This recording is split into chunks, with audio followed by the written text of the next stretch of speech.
What up, fam? I am Dr. DeLuna. You are listening to Drop It Like It's Doc podcast. And today I'm just going to give you a little overview of one of my favorite healing modalities in the entire universe, craniosacral therapy.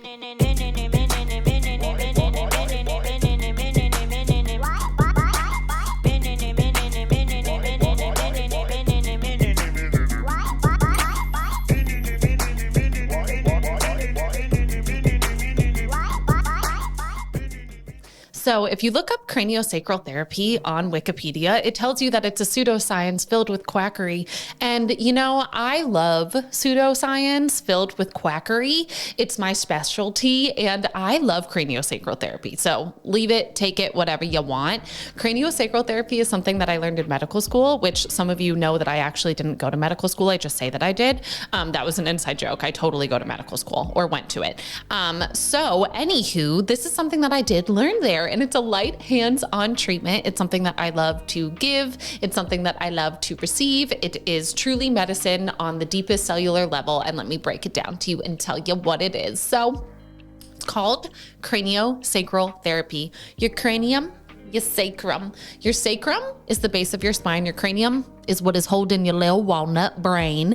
And that is actually where the parasympathetic nervous system lives. We have so many different nerves in our body, and different groups of them operate in what we would call the parasympathetic arm of the nervous system, others more so in the sympathetic, some in the somatic. These are all just words, but really what you need to know is that the parasympathetic nervous system is the rest, the digest. It's how we heal. It's how we drop back into the body. So the fight or flight is where you feel anxious. Your heart is beating. It's difficult to breathe. It's hard to digest. That is the opposite. The parasympathetic is truly where you melt into a ball of goo, where all of your organs can come online and where your nervous system can soothe you from within. So craniosacral therapy is a hands-on treatment.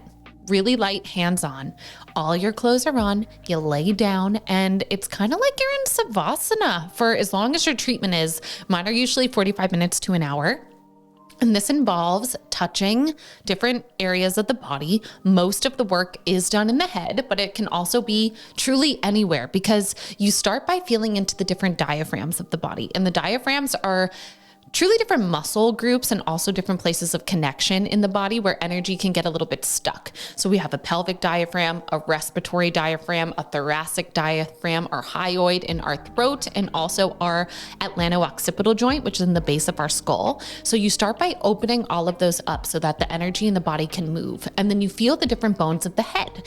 And the head has quite a few different bones in it. And we've been told that these are immovable joints that when we were little, they fused. And yes, they do have little places of fusion, but all of the bones in your head can move. And think about it. If these bones in your head can move, would that not directly impact blood flow to parts of your brain?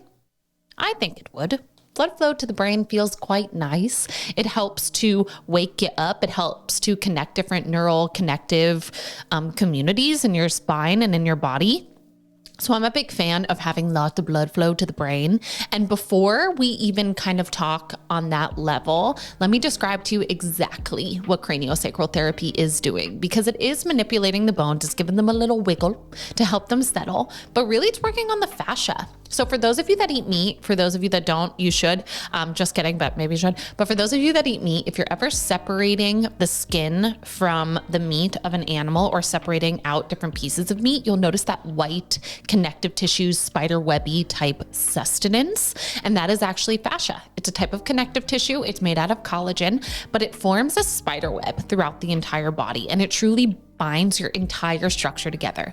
So if you were to take out all of the bones from a human corpse and just have the scaffolding of the fascia, you would be able to see someone's face, you would be able to see their body, you would be able to see the way that they show up in the world, because that expression, that imprint is actually in the fascia, it's in the connective tissue, and it moves bones, it suspends your organs in place, and it actually has an incredible amount of nerves in it. So I like to think of the fascia almost like the roots of the system in Avatar. You know how all the trees were connected and they could speak to one another and create this incredible, vast communication space. That's what fascia is doing in your body. So it's how your organs talk to one another. It's how your nervous system speaks to all of your organs. And it's how every cell of your body is connected, because even on a cellular level, your cells have something called a cytoskeleton, which are truly little skeletons inside of the cells, and they are attached to the fascia. So as you manipulate this fascia, you really do create this wave of energy throughout your body. And that's what you're feeling as the practitioner. You're feeling this pulse, and this pulse is starting from deep in the nervous system. Your brain, your spinal cord is actually bathed in something called cerebrospinal fluid. And as this is made, it creates this little wave, as if you were standing beside a pond and you threw a little rock in and you watched those ripples. That's what your practitioner is feeling. They're feeling the ripples start from the base of your nervous system up and out. And I'm not sure if this is real or not. I'm really not sure. But what I feel and what I visualize is that the ventricles of the brain, which is where the cerebrospinal fluid is being created and produced, it kind of springs up and over the head like a little spigot of a waterfall. And then I feel those waves transition through all of the bones of the spine and down the entire body. What you're feeling as the practitioner is what bones move with ease and where things get stuck.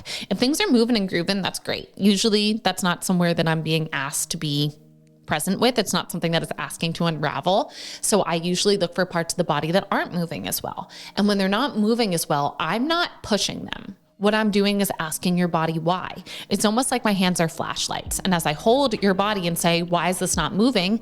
It could be a physical injury. It could be a mental thought pattern. It could be an emotional pattern. Because if you're not aware, all of your thoughts, all of your emotions are stimuli to the nervous system that ask your nervous system to respond in some way.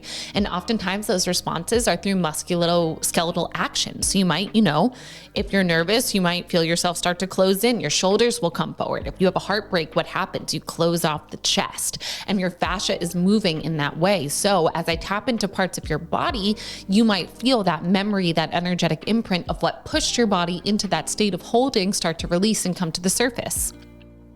As the individual receiving, and again, this is something that I love to receive as a part of my little nervous system recentering, if I ever have something physical going on, but truly for the mental, emotional, it works like a charm. It really does. But what you might feel is anything that you may have felt if you've ever done yin yoga before.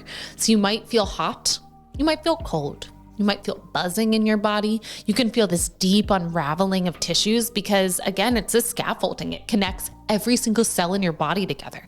So someone could be working on your ear and you could feel it in your left pinky toe just because the way that they're connected.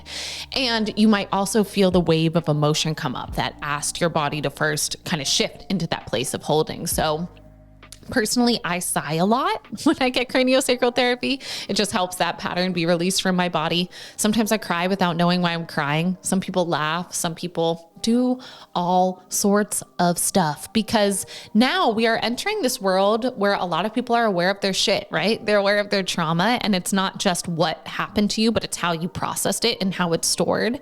And a lot of us didn't feel safe enough to respond to whatever it is that happened when it happened. So those patterns get stored in the nervous system, get stored in the tissues. So something like craniosacral therapy helps your nervous system drop into the parasympathetic state where it can see these things, where it can feel these things, and then that pattern has to be released. So it's really important that you work with someone that you feel safe with so that you can allow those somatic experiences to be felt, but also so that you can let go of whatever emotional set point dropped you into it. But it's also something that you want to feel ready to do because it's different than a massage, but it's very different than Reiki, right? Which is energy work. It's kind of the meeting of both. It's where your physical body and your energetic body are chatting with one another. And this is something that I recommend for almost everything, honestly, fam. It's incredible for physical pain. It's incredible for injury, for scar tissue, post-surgery, post-birth. It's incredible for moving all the organs in your abdomen. So any gut issues, any reproductive issues like period cramps or endometriosis. I love it for ovarian cysts. I love it for any grief, any heartache, any issues with breathing and opening up the diaphragm. It's incredible for headaches, for migraines, for draining anything inflammatory from the head. So when I was experiencing a lot of mold illness in my environment, it was really helpful to drain the lymph from my brain. Really great for chronic ear infections. I work work a lot on babies, and it's so amazing for anxiety, for helping soothe tummy aches, for helping with digestion, for chronic allergies and just congestion in this area like sinus and whatnot. So really, if you are working on something physically, something mentally, something emotionally, or just looking for a different tool to help your nervous system find a deeper and more vast calibration, this might be something that you want to try.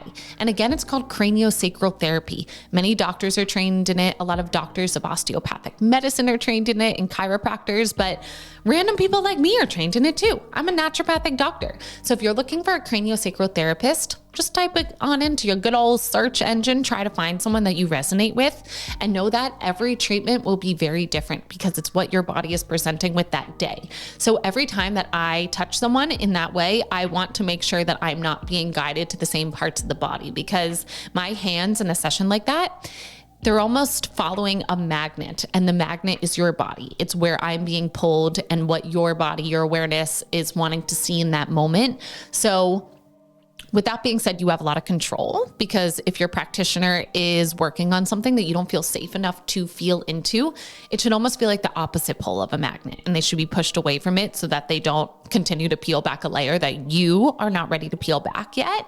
But also it's something that you want to make sure that you are always vocalizing what you're comfortable with and what you're not, because it is very intimate, and it's something that it's touching the deepest parts of yourself. It's touching the parts of yourself that you've hidden. So if you are ready to do something like that, I invite you to explore it. And if you're not, now you just know about it, because it might be something that in the future, you know, when those things happen, when you learn about something and then it's just not the time, then later down the path it is. So for me, when I first learned about craniosacral, I was like, what is that? Yeah. Okay. And truly, the only reason that I got trained in craniosacral was because so many individuals, so many of my classmates could feel this gentle craniosacral pulse, and I couldn't feel it. And my ego was not okay with that. It was not okay with that at all. So I practiced it until I could feel it. And then it unlocked this whole subtle world of touch, this subtle world of the nervous system. And if that's something that you want to explore, if I'm your doctor, just let me know. And if not, there's definitely someone that can help support you